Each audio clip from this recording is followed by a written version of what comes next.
Okay, well, thank you so much for coming. I'll try to project a little bit here. I know we've got Higgins in the background, and he can be sometimes bombastic and wonderful, so I'll talk over him. Thanks for coming to this beautiful venue. I don't think anybody's going to get sunburned today, so that's wonderful, and it's not going to rain. So we're really thrilled. So I'm wondering if any of you, when you traveled this morning, if you took the trolley, or maybe you were shopping yesterday at the Merc, or traveling and you took the trolley. Nobody doing any of that? Okay.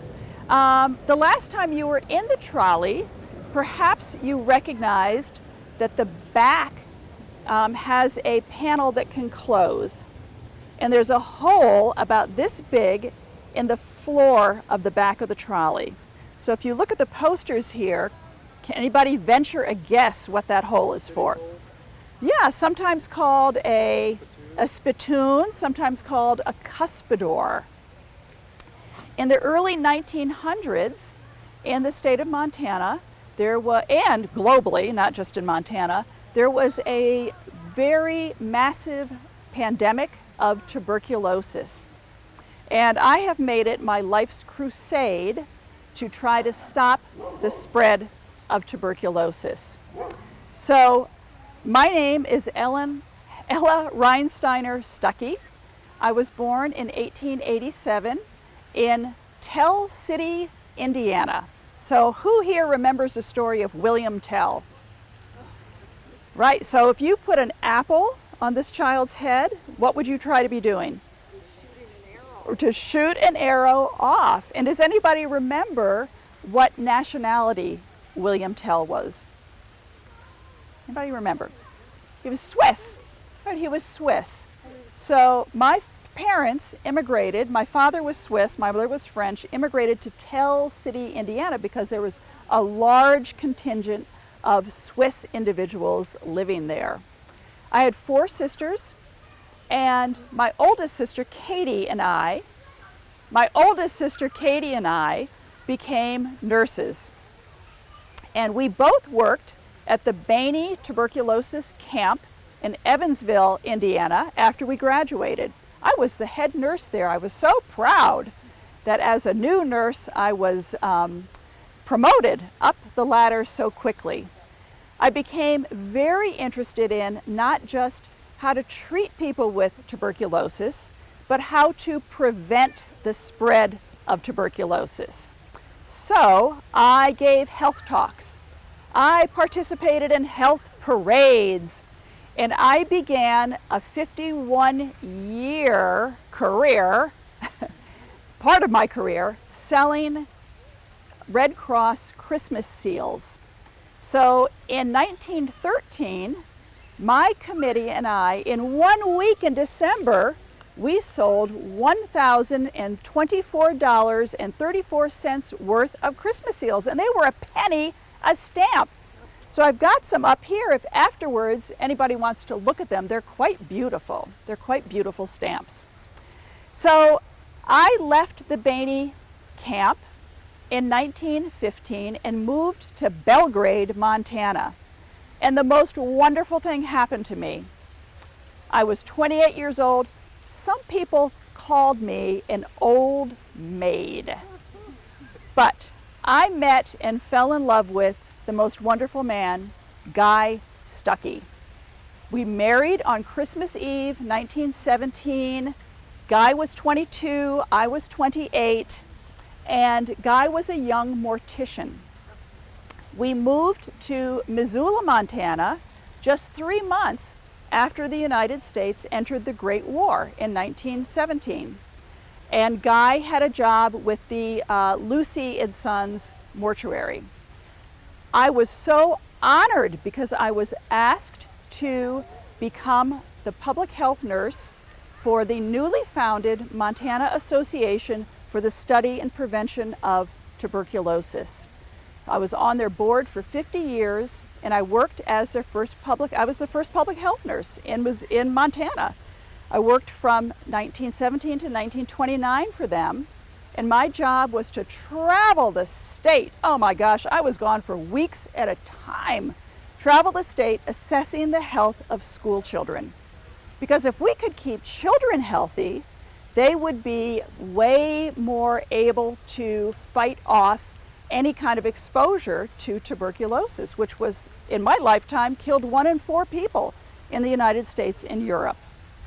Very virulent bacteria and potentially quite lethal bacteria. So I traveled the state, and I'll give you an example of some of my findings. In rural Lewis and Clark County, I assessed 800 children. 400 of those children were defective. They had problems with their vision, with their hearing, with their teeth, or they were just malnourished. And what I found was so interesting is that children raised on dairy farms, guess what they were drinking? Not milk, not water, coffee and tea. So they weren't getting the nutrients and the minerals they could be getting from milk. So I really worked hard with parents to try to encourage them to change diets for their children. And I would get children and their parents, always the parents on board, connected maybe with an oculist so they could have their eye problems addressed, or with a dentist. There was a lot of dental decay, wanted to get that addressed, or their hearing. Worked very hard. I also introduced children to the Modern Health Crusade. So this is a program that was across the United States. The Modern Health Crusade was geared towards 3rd, 4th, 5th, and 6th graders, where children would keep track of the health chores that they had completed. So I'm going to really raise my voice here because we got a train going. These are some of the chores that children needed to complete. I washed my hands before I ate. I brushed my teeth. I worked hard not to put my fingers or pencils up my nose. I slept for 11 hours a night with the window open. Didn't make any difference what season it was because fresh air was so important for healthy lungs. I slowly drank 2 glasses of milk a day. I had 3 glasses of water today and no tea and no coffee. I had a complete bath and changed my underwear at least once a week. So this health crusade was really popular, and children just were so wonderfully engaged because they could win a pin. And every child wanted the gold pin. So you had to really work hard to complete those chores to win that gold pin. So at the same time, I was raising issues with the legislature about issues that were important in our state with tuberculosis. The fact that there were 1,000 servicemen who had been drafted in Montana for the World War I who showed signs of tuberculosis, so they were not able to be sent overseas. And I really felt strongly that they needed to be cared for here in our state, free of charge. I mean, these are our brave boys and needed to have tuberculosis treatment. The sanitarium at Galen, which was built in 1913 to house 80 people, was bursting at the seams, right? So we got these 1,000 young men who needed treatment. And I also couldn't believe that it was only women who showed up to roll bandages for the Red Cross at night. And there was no reason why able-bodied men too young to serve or too old to serve, they should have been there helping us women roll bandages at night. We were busy too during the day, but there was such a need for dressings to be sent overseas that of course we were going to do our part. So from 1917 to 1929, I worked as the state health nurse. In 1929, I became the nurse for the Missoula County schools. I did many of the same things, I just didn't have to travel quite as much. In 1935, Guy purchased his own mortuary, and I helped him work there. But tragedy struck in 1939 when Guy ignored abdominal pain and died very suddenly of peritonitis. As a young man, just in his early 40s, he died at 8 o'clock in the morning. By 3 o'clock that afternoon, I was being sworn in as the first woman coroner to continue the term that he had just been elected for.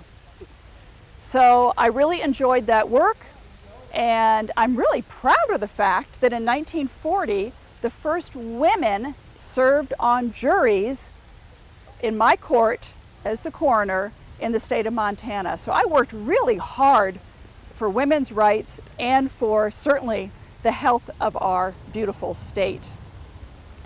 I ended up running for office, for the coroner's office, so I ended up serving 2 terms as the coroner in the state, and retired from nursing and retired from my other jobs in 1970.